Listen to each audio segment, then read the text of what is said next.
पण मला मनापासून आज आनंद होतोय की शाहू महाराजांच्या जन्मस्थळाच्या ठिकाणी शाहू महाराजांनी जो विचार हा नुसता कोल्हापूरला नाही तर महाराष्ट्राला नाही तर देशाला नाही तर जगात ज्यांनी पोचवला, त्यांचं पूर्ण जीवनशैली हे या वस्तू संग्रहालयाच्या माध्यमातून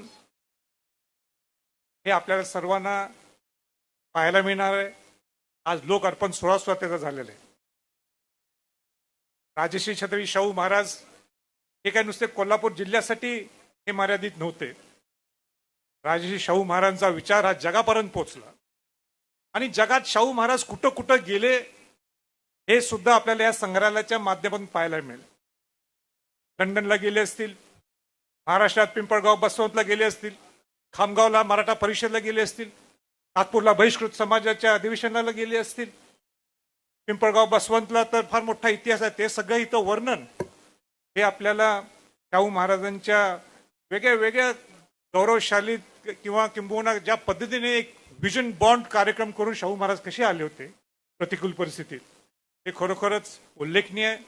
मी मनापासून तेजस गर्गे आणि त्यांच्या सर्व टीमला, मी एक समितीचे जे सर्व सदस्य आहेत, इंद्रजित सावंत असतील, डॉक्टर जयसिंगराव पवार सर असतील, वसंतराव मुळीक सर असतील, त्या सगळ्यांचं मनापासून मी त्यांचं कौतुक करतो.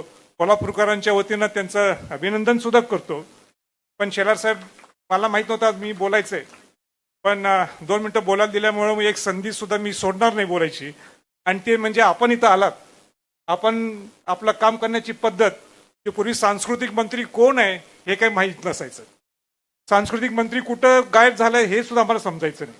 पण सांस्कृतिक मंत्री आता परदेशात जाऊन अनेक गोष्टी ज्या महाराष्ट्राच्या किंबहुना आपल्या अस्मितेचे जे वस्तू आहेत, वास्तू आहेत, या सगळ्या तुम्ही आणण्यासाठी तुमचा प्रामाणिक प्रयत्न आहे. आणि म्हणून माझ्या 2 मागण्या आहेत आपल्याकडे. एक मागणी म्हणजे जे धाडस तुम्ही आतापर्यंत केलेले ते धाडस आणि करावं.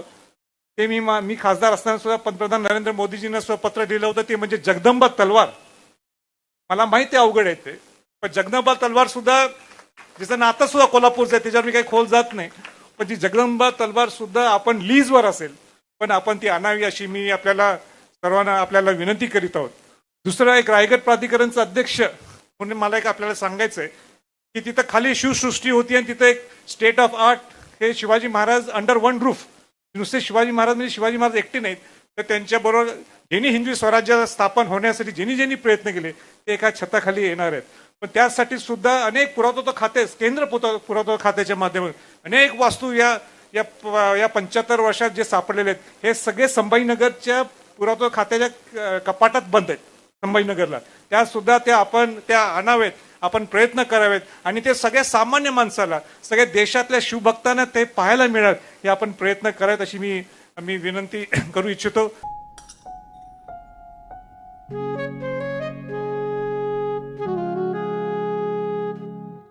बाबा, आज येताना बासुंदी घेऊन या ना.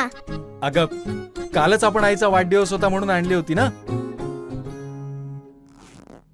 ऐकलं, गोकुळची बासुंदी पुन्हा खावीशी वाटतेय.